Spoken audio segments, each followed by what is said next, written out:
6 κιλά φλωρίνης. Δείτε καυτερή. Τα παιδιά με ζήτησαν ολόκληρες πιπεριές σε βάζο, όχι σάλτσα. Τους αρέσει και η ολόκληρη. Είναι να μην ξεκινήσουν να τρώνε φλωρίνης. Και τώρα θα τις κόψω, τις έχω πλένει και θα τις ψήσω στο φούρνο. Λοιπόν, εδώ είχαν κενό και έβαλα και λίγη καυτερή. Τώρα τις καθαρίσαμε. Εγώ πετάω τα σπόρια. Στο εμπόριο τα κρατάνε. Βάζουμε αλατάκι. Έτσι. Βάζουμε θυμάρι. Λίγο. Και τις βάζουμε λαδάκι για να ψηθούν πιο καλά. Μην βλέπετε, δεν είναι πολύ.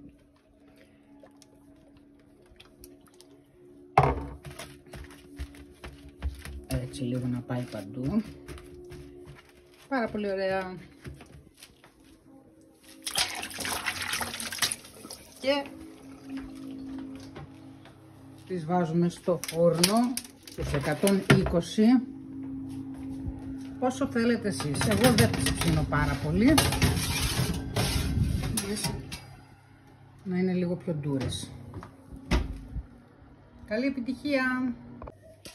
Λοιπόν, αφού κρυώσανε και τις είχα σκεπασμένες, τις έχετε με ένα νάιλον, αρχίζετε τις καθαρίζετε και τις βάζετε σε ένα στραγγιστήρι. Τις τελειώνω και σας λέω μετά. Λοιπόν, πώς κάνουμε τώρα το σιρόπι. Εδώ εγώ έβαλα 4 κουταλάκια, 4 ποτήρια νερό. Του γλυκού το κουταλάκι, μισή πρέζα θυμάρι και πιπέρι στρόγγυλο. Και έβαλα και 2 δαχνόφυλλα, το οποίο το βγάζω. Λοιπόν, το βράζετε, το αφήνετε κρυώνει και μετά όταν είναι έτοιμες οι πιπεριές σας το ξαναβράζετε. Δηλαδή αυτό το έκανα τώρα πριν 3 ώρες. Τώρα θα το ξαναβράσω και θα το ρίξω καυτό μέσα, να κλείσω τα καπάκια ανάποδα και να κρατήσουν και 2 χρόνια. 3 βάζα βγήκανε από 6 κιλά. Έκανα. Κοιτάξτε το. Βράζει. Έβαλα μέσα να βράζει και το μπρίκι.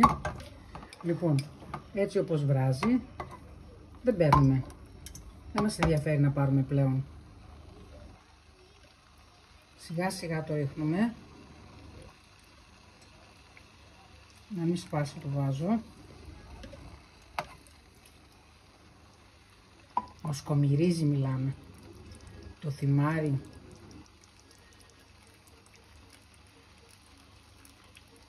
Λοιπόν, εσείς μπορείτε να βάλετε και σκόρδο. Το αφήνουμε να τραβήξει μέσα.